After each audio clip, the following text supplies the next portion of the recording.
Hello बच्चों, कैसे हो? आपका स्वागत है त्रिपाण स्टडी सेंटर में। आज जो हम करने जा रहे हैं class 11 history NCERT CBSE nomadic empire, जो कि काफ़ी महत्वपूर्ण है। कक्षा 11वीं इतिहास का जो है अध्ययन अवार साम्राज्य, और ये एनसीईआरटी पे आधारित है, जो कि 11वीं कक्षा के बच्चों के लिए है।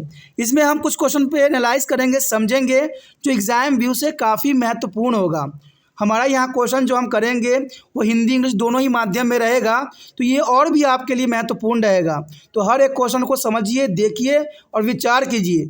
लेकिन आपको पता है कि टॉपिक करने से पहले, क्वेश्चन करने से पहले एक बात जो मैं हमेशा कहता हूँ, जिसको आपको सोचना भी चाहिए, विचार भी करना चाहिए और इवन अमल भी करना चाहिए, वो ये है कि जब भी वीडियो देखिए पूरा देखिए, क्योंकि अधूरा जानकारी सदैव खतरनाक होता है। साथ में एक इम्पोर्टेंट बात ये भी रहता है, अगर आप पहली बार वीडियो देख रहे हो तो लाइक शेयर सब्सक्राइब करना मत भूलना, क्योंकि दोस्तों लाइक कीजिएगा तो बनाने वाले का मनोबल बढ़ता है, सब्सक्राइब कीजिएगा तो इससे ये होता है कि जब भी मैं कोई वीडियो डालूंगा उसका नोटिफिकेशन आपको समय रहते मिल जाएगा। और देखिए, शेयर का मतलब ये होता है कि आपके थ्रू ना जाने किन बच्चों को हेल्प मिल जाए, ये आप भी नहीं जानोगे। इसलिए जो है आप शेयर जरूर करो, ठीक है। व्हाट्सएप स्टेटस पे भी लगाओ। दोस्तों एनएसएस सेंटर जो कई मानने में बहुत से बच्चों के लिए हेल्पफुल है, चाहे वो 8th क्लास हो, 9th 10th 11th 12th हो, चाहे वो एनआईएस बोर्ड के बच्चे हों, ठीक है, चाहे बीए एमए के बच्चे हो, सभी क्लासों के लिए कुछ ना कुछ जो है त्रिपाण एनएसएस सेंटर में उपलब्ध है। तो इसलिए आपके लिए ज़रूरी है कि आप सब्सक्राइब करके इसको चैनल को जो है सेव कर लो, नहीं तो बाद में अगर रिसर्च करोगे तो शायद आपको ये चैनल प्राप्त ना हो। तो इसलिए सोचना नहीं, विचार नहीं करना है, सब्सक्राइब करके जो है अपने पास सेव करना है। दोस्तों ये तो बात था आपके लिए, लेकिन आप देखते हैं हमारा आज टॉपिक क्या है। Today we discuss one most important chapter here, Nomadic Empire. That's important class 11th history here. The next question arrive here is most important here. Discuss the role of civil administration and Mongol administration here. No, that's important role of civil administration in Mongol. That's important question here. You know that this is important. First, Genghis Khan belonged to be nomadic society. Genghis Khan belonged to be nomadic society here. On the basis of capacity, he is established a vast empire. On the basis of capacity, he is established as a vast empire. His empire included the people from the various walks of the society, and they were a civilized people here. This is important here. Civil empire included to the people for the various walk of society, and they were a civilized people here. The rule such advanced society was not an easy task. To rule such as advanced society was not an easy task here. Hence, this is a point when the people belong to civilized society to took up after the civil administrations here. The officers were concerned with the civil administration and were to the appointed on the basis of the merit. That's important here. Civil administrations here, there is appointment on the basis of the merit. No credit was given to the tribals as a religious affinities will the appointing them to the civil administration here. The civil administration is a play on the outstanding role in strengthening in the consolidating and foundation of Mongol Empire. And they even influence there is a Mongol ruler that transform their policy is pertaining their administrations here. And he also made a Genghis Khan aware about the importance of yuan system as a flowing in China. That's an important point here. There is a yuan system is a flow by the China. There is Genghis Khan stability here.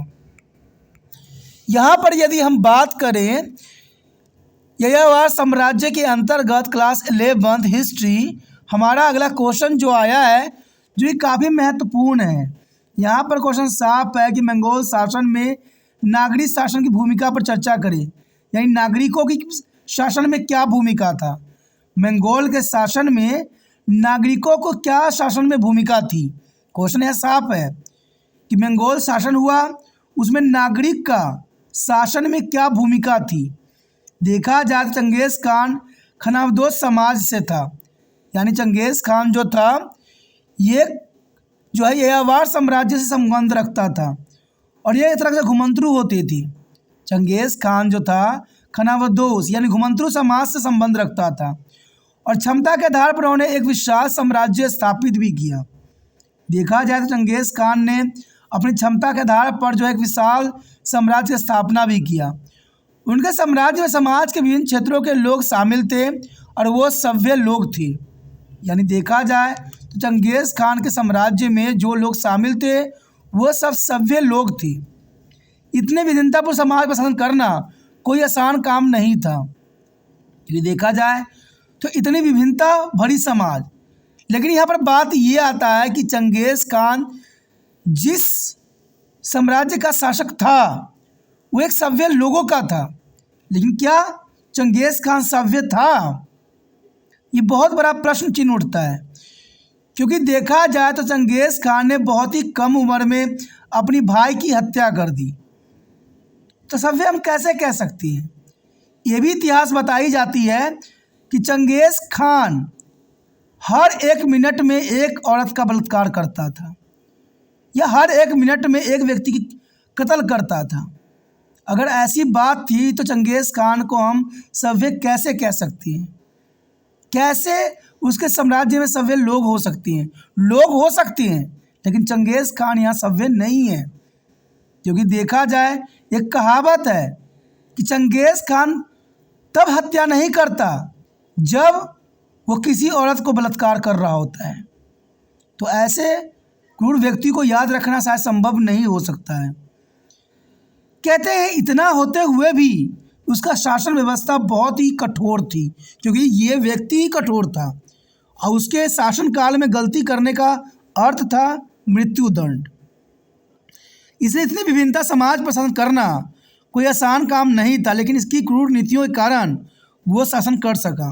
अंत उन्होंने नागरिक प्रशासन की देखभाल के लिए सभ्य समाजों के लोग नियुक्त भी किए गए। यानी देखा जाए तो सभ्य समाज बनाने के लिए कई लोगों को देखभाल करने के लिए नियुक्ति भी की गई और अधिकारी नागरिक प्रशासन संबंधित थे और उनकी नियुक्तियां योग्यता के आधार पर की जाती थी। यानी देखा जाए तो चंगेज खान जैसा था, लेकिन अपनी प्रशासन के लिए बहुत ही जो है कूटनीतियों के अनुसरण करता था और अपने क्षेत्रों में बगावत न हो, इसलिए हमेशा इस बात का ध्यान रखता था। इसलिए अधिकारी नागरिक प्रशासन से संबंधित थे और उनकी नियुक्ति योग्यता के आधार पर ही किए जाने का प्रावधान यहाँ सुनिश्चित किया गया था। देखा जाए तो नागरिक प्रशासन में नियुक्ति करते समय आदिवासियों या धार्मिक संबंधों का कोई श्रेय नहीं दिया जाता था। यानी चंगेज खान अपने प्रशासन में किसी व्यक्ति की नियुक्ति करता तो वहाँ भाईचारे की भावना नहीं थी और न ही धार्मिक भावना थी, न आदिवासी भावना थी। वो योग्यता के अनुसार जो है उस पद पे किसी व्यक्ति को नियुक्त करता था और इसी कारण से इतना क्रूर होने के पश्चात भी वो जो है इतने सालों तक जो है शासन कर सका। नागरिक प्रशासन से मंगोल साम्राज्य की नींव को मजबूत करने में उत्कृष्ट भूमिका जो है निभाई गई। देखा जाए तो चंगेज खान ने अपनी प्रशासन से संबंधित अपनी नीतियों को बदलने के लिए मंगोल शासन को भी काफ़ी प्रभावित किया और ये प्रभावित करना एक सरल बात थी। चंगेज खान को चीन में अपनाई जाने वाली यान प्रणाली के महत्व से भी अवगत करवाया गया। तो देखा जाए तो चंगेज खान यहाँ पर अपने साम्राज्य को जो है प्रशासनिक ढांचा को एक नया रूप दे के जो है काफ़ी सालों तक शासन किया, जो काफ़ी महत्वपूर्ण था।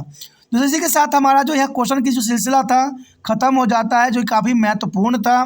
ठीक है, अगला जो चैप्टर हमें होगा वो वर्ग जो है विभाजन होगा, वर्ग विभाग होगा, जो काफ़ी महत्वपूर्ण रहेगा आप लोग जो है चैप्टर अगला। तो आप बने रहे तिरपान एसएससी सेंटर के साथ और जितना हो सके जो है वीडियो को शेयर लाइक ज़रूर कीजिए। जितना शेयर लाइक कीजिएगा, क्योंकि हमें पता है शेयर ही केयर है। अगर शेयर नहीं कीजिएगा तो दूसरे बच्चों का केयर नहीं होगा और तिरपान स्टडी सेंटर का यही उद्देश्य है कि हर बच्चों तक ये वीडियो पहुँचे, समझे, जाने।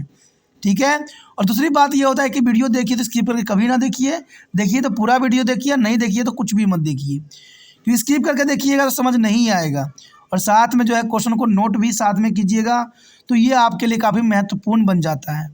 ठीक है, अगर पहली बार मेरे चैनल पे आए हो, पहली बार वीडियो देख रहे हो, समझ में आ रहा है, अच्छा लग रहा है और भी कुछ जानने की इच्छा है तो कमेंट भी कर सकते हो, ज़रूरी बात भी कह सकते हो, क्योंकि आप कहोगे तभी तिरपान सेंटर आगे भी करेगा। ठीक है, तो ये इंपॉर्टेंट रहता है। और सब्सक्राइब करने की भावना इसको दिल से मत निकालिए, सब्सक्राइब करके रखिएगा, तभी जो है अगले वीडियो का नोटिफिकेशन मिलेगा। ठीक है, क्योंकि यहाँ पर आपको पता है कि 8th से लेकर MA तक के बच्चों के लिए महत्वपूर्ण प्लेटफॉर्म तिरपान सेंटर देता है, जहाँ पर हर वीडियो आपकी प्रतीक्षा करता है। सोचिए नहीं, विचार न कीजिए, अभी तिरपान सेंटर को जो है सब्सक्राइब करके अपने मोबाइल में सेव कीजिए।